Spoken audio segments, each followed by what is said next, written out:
Fala pessoal, começa agora mais um vídeo da nossa série As Obras da Carne e hoje o vídeo tá pegando fogo. Hoje nós vamos falar sobre pecados religiosos. O negócio hoje tá forte aqui. Hoje a gente vai desenrolar o manto. Deixa as brincadeiras pra lá, vamos falar de coisa séria agora. Bora pro vídeo.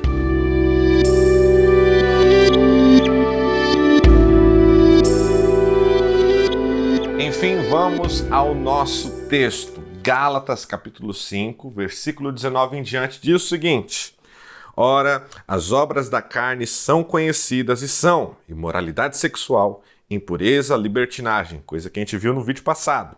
Versículo 20, o vídeo de hoje, pecados religiosos, idolatria e feitiçarias. Os dois pecados que nós vamos tratar hoje, que nós colocamos no grupo de pecados religiosos, são uma espécie de ofensa a Deus, pois ambos acabam pervertendo o culto a Deus. O primeiro pecado que nós vamos falar aqui agora é idolatria. Eu sei que na cabeça de muitos protestantes, a primeira coisa que vem é uma pessoa se prostrando diante de uma imagem de escultura, ou até mesmo uma pessoa se prostrando diante de um tipo de santo padroeiro.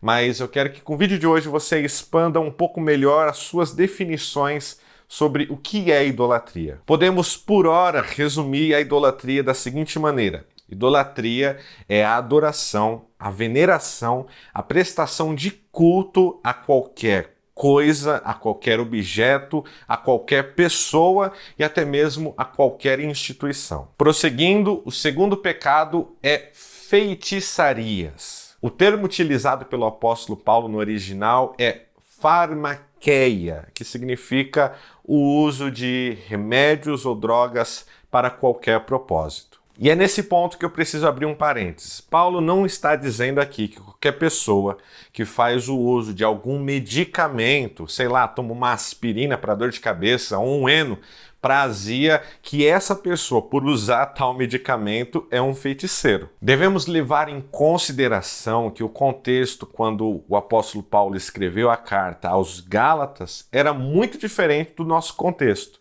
Em épocas antigas, era difícil você traçar a diferença entre a medicina e a magia. Aqueles a quem o apóstolo Paulo se dirigia quando ele falava sobre farmaqueia, sobre feitiçarias, eram aquelas pessoas que buscavam mudar as coisas ao seu redor através da manipulação de elementos, de ervas, de poções, com palavras mágicas, e tudo isso estava relacionado à magia e ao ocultismo. No Novo Testamento temos a menção a dois mágicos, e ambos nós podemos encontrar no livro de Atos dos Apóstolos. Em Atos capítulo de número 8, nós temos a menção a Simão o Mágico.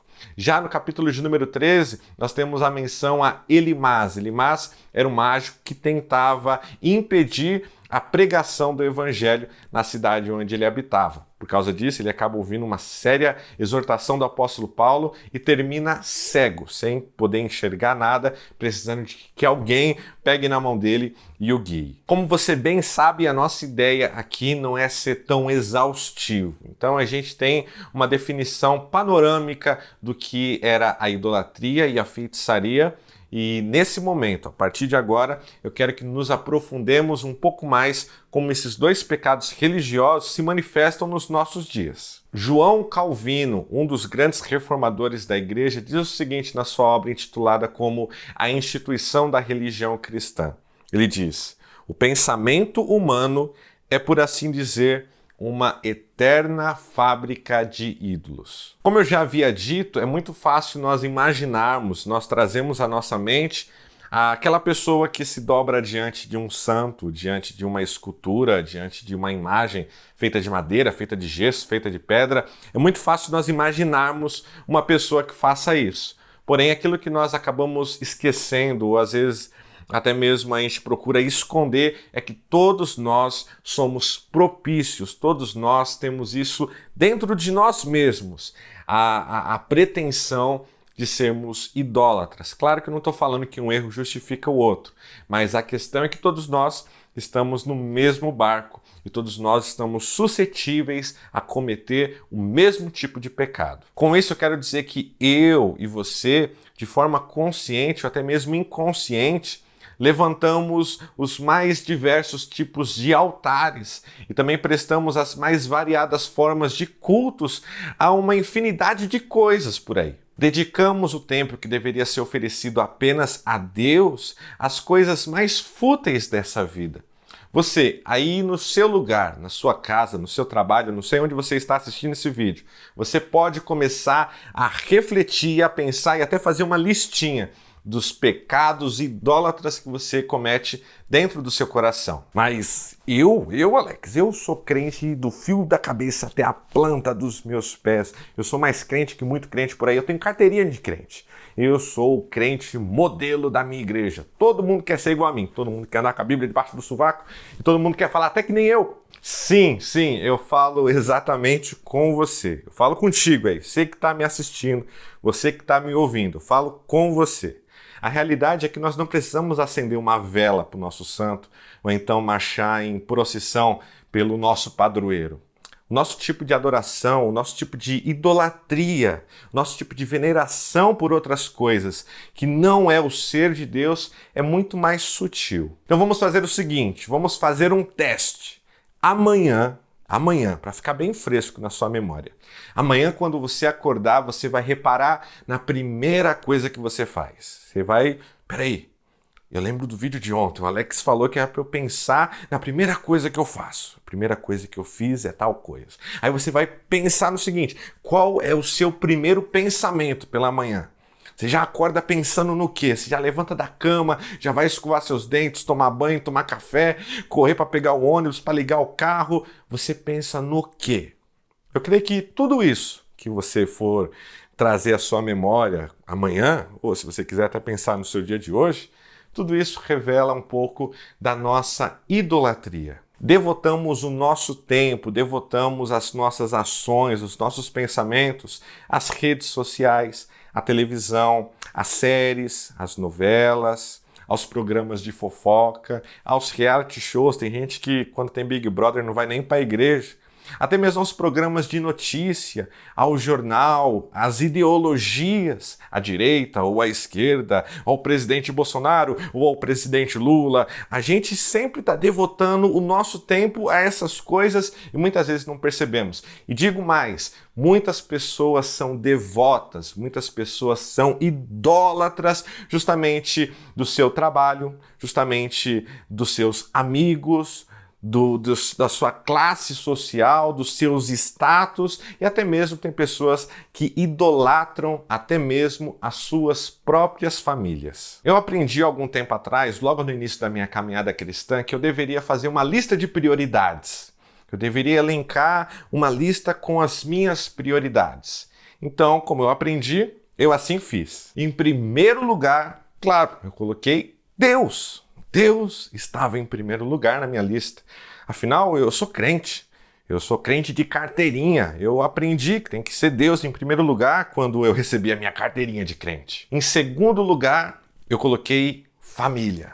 Eu até usava um versículo para defender a família como o segundo lugar da minha lista de prioridades. Se alguém não tem cuidado dos seus, principalmente pelos da sua própria casa, este negou a fé e é pior do que os incrédulos. E no terceiro lugar, eu coloquei igreja. É claro que antes de eu trabalhar no mundo, antes de eu trabalhar nesse mundo secular e ímpio, eu tinha que dedicar a minha vida à obra dentro da igreja, à obra de Deus. Porém, era exatamente aí que se manifestavam as idolatrias do meu coração. Talvez você aprendeu a fazer a mesma lista na sua igreja, ou com seu pastor, ou sei lá com quem. Você talvez tenha uma lista próxima, parecida da minha, talvez igual. Você colocou Deus em primeiro lugar e você colocou as mais diversas prioridades da sua vida em seguida. Mas eu quero dizer onde nós erramos. Acompanhe o meu raciocínio. Para chegarmos a uma lista de prioridades como essa, nós consideramos inúmeros fatores e colocamos eles em ordem de prioridade. Aí você deve ter uma lista como a minha, ou então você deve ter a sua própria lista. E eu sei que pode parecer muito honroso, muito digno você falar, eu coloquei Deus em primeiro lugar, mas é exatamente aí onde vai morar a rivalidade dessa nossa lista de prioridades. Pense comigo, em um dia, essa sua lista vai ser colocada à prova. Em um dia, um filho pode estar acamado, o marido vai estar jururu, a esposa vai estar com dor de cabeça, ou nessa época de pandemia, Deus nos livre e nos guarde, alguém possa pegar o coronavírus na sua casa, ou até mesmo uma pessoa pode morrer. Nesse dia, vai ser o dia que você vai mudar, vai inverter as ordens da sua lista de prioridades. E é claro, você vai colocar sua família em primeiro lugar. Automaticamente, Deus ele cai para segundo. Ou talvez em outro dia, como eu disse, no meio dessa pandemia as coisas podem ficar um pouco mais apertadas, talvez você receber um comunicado que vai ser cortado da empresa, ou então as dívidas não param de chegar, as contas, os boletos não param de chegar até a sua casa, aí você vai ter que colocar o que na frente? O seu trabalho. Então, mais uma vez, você vai alterar as ordens dessa sua lista de prioridades. Coloca o seu trabalho em primeiro lugar, Alex. É o meu trabalho que traz comida para minha mesa. E é justamente nesse dia que você vai ver Deus ele caindo de posição novamente na sua lista. E acredite, é possível até mesmo você tirar Deus do primeiro lugar da sua lista e colocá-lo, sei lá, em segundo, terceiro, quarto, quinto, em último lugar e colocar a igreja em primeiro lugar. Mas espera aí, Alex, você está falando que igreja, mas a igreja não é de Deus? Exato, a igreja é de Deus. Mas eu me direciono agora àquelas pessoas que cantam, aquelas pessoas que pregam, ou aquela pessoa que faz qualquer tipo de trabalho dentro da igreja. É possível a pessoa valorizar tanto a obra que ela se empenha a fazer e esquecer que essa obra ela é destinada a Deus. Nisso daí, nesse contexto, a lista de prioridades dela muda, a pessoa esquece de Deus e valoriza qualquer outra coisa que ela faça dentro da igreja, o seu nome, os seus status, a sua voz, a sua inteligência, enfim, isso acontece. Isso, infelizmente, acontece. Agora, quando eu parei e pude observar essa lista, eu pude perceber que a convocação que Deus faz em sua palavra não é para colocarmos em primeiro lugar numa simples lista de prioridades como essa. A convocação que Deus faz na sua palavra, ela vai muito além, ela é muito mais profunda do que isso. Precisamos entender que a presença de Deus em nossas vidas é a maior das preciosidades que nós podemos ter.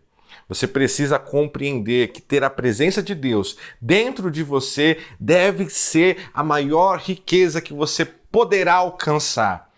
Tal riqueza como essa não pode ser rivalizada com qualquer outra coisa. Ter Deus como essa preciosidade deveria nos levar a um lugar onde nada nesse mundo, nada nessa vida rivalizasse com Ele. O próprio Senhor Jesus nos conta uma parábola a respeito disso. Em Mateus, Evangelho de Mateus, capítulo 13, versículo 44, diz o seguinte: o reino dos céus é semelhante a um tesouro escondido no campo, que um homem achou e escondeu. Então, transbordante de alegria, vende tudo que tem e compra aquele campo. Em outras palavras, a pessoa acha um tesouro tão precioso que tudo que ela tem, ela se desapega a tal ponto de considerar apenas esse tesouro que foi encontrado nesse campo tão precioso que ela alegremente faz isso e abraça esse tesouro e abraça esse campo. A idolatria é uma ofensa a Deus, é um pecado contra Deus, porque nós tiramos Deus do lugar que deveria Ele estar exclusivamente e colocamos qualquer outra coisa que nós desejamos. Se você lembrar do último vídeo aqui da série onde eu pude falar sobre pecados sexuais, eu li aquilo que Paulo ele escreve à igreja de Roma, aos Romanos, no capítulo 1, a partir do verso 21, onde ele fala daqueles que trocaram a glória do Deus imortal por qualquer outra coisa, por imagem de homens, de aves, de répteis e por aí vai.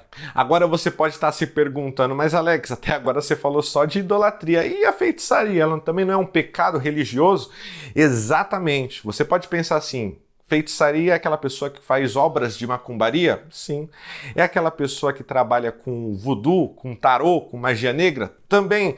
Mas nós não podemos esquecer que a feitiçaria, de uma forma ou de outra, também se encontra nos meios evangélicos por aí. Basta você ligar sua televisão ou sintonizar sua rádio, ou navegar pelas redes sociais, ou fazer uma simples busca aqui no YouTube mesmo, que você vai perceber a feitiçaria no ambiente evangeliquez. A Noite da Revelação, onde até filme Kodak, filme antigo, também é revelado. O Vale do Sal Grosso, se o negócio precisar ser mais forte ainda, aí você traz uma arruda, aí você completa ali o trabalho. A Meia Ungida, você pode ter chulé, mas demônio não vai ter mais não. Ou o óleo ungido, diretamente das prateleiras do supermercado Dia. E por que também não falarmos da poderosíssima água do Rio Jordão, que vem diretamente das torneiras da cozinha da igreja? Brincadeiras à parte, mas isso ainda acontece muito mais do que você consegue imaginar. Enfim, as pessoas ainda, nos nossos dias, procuram outras pessoas que se dizem manipular elementos naturais a fim de que, por forma sobrenatural, as coisas mudem na sua vida. Milagres existem? Sim, eles existem. Os dons são para os nossos dias? Alguns dizem que não. Os dons, eles acabaram, se findaram ali no tempo de Atos dos Apóstolos e enquanto também as cartas às igrejas eram endereçadas, mas não, nós acreditamos que os dons são atuais, são para os nossos dias. Mas como eu havia falado, é muito fácil, é muito simples a pessoa valorizar, colocar nessa sua lista de prioridades ou então nos seus altares dentro do seu próprio coração os milagres. É muito fácil a pessoa colocar os dons, é muito fácil a pessoa colocar as revelações, as profecias, como também é muito fácil as pessoas colocarem o estudo da palavra de Deus, ou então até mesmo a teologia. Algumas pessoas colocam nos seus altares, dentro dos seus corações e das suas mentes, homens e mulheres que Deus usa. Homens e mulheres que são homens e mulheres de Deus. Mas as pessoas acabam esperando algo a mais, como se eles fossem algum tipo de santo padroeiro. É possível sim as pessoas colocarem bandas que cantam músicas gospel, pessoas que cantam ali, cantor e cantora gospel, fica ali naquele seu altarzinho de santo e as pessoas não acendem uma vela, mas estão quase lá, só tá faltando pouco, assim, se a gente for ver o nosso ambiente que nós estamos vivendo, falta muito pouco, mas a questão é que o coração está dobrado, a questão é que a mente está dobrada diante de um altar que não é o altar de Deus. Mas eu quero que você compreenda algo antes de nós terminarmos esse vídeo. Ter Deus em primeiro lugar nessa lista de prioridades, ou seja, nesse primeiro lugar é primeiro, segundo, terceiro, quarto, quinto, ter Deus em todas essas posições e não rivalizá-lo com nada, não quer dizer que eu não vou amar minha família, não quer dizer que eu não vou amar minha esposa, os meus filhos, não quer dizer que eu vou ser um funcionário desleixado, que eu vou ser um dono de uma empresa que não estou nem aí para os meus funcionários, não quer dizer que eu vou ser um servo de Deus ou uma serva de Deus que não age com integridade e santidade. Não, muito pelo contrário. Quando nós colocamos Deus em todos os lugares dessa lista de prioridades, quando nós não rivalizamos nada com a presença do nosso Deus, é então que Deus ele acaba balizando, ele acaba endireitando todas essas áreas que são periféricas a ele. No Evangelho de Mateus, no capítulo 22, quando perguntam a Jesus qual é o maior dos mandamentos, qual é o grande mandamento, Jesus ele responde o seguinte, no versículo de número 37.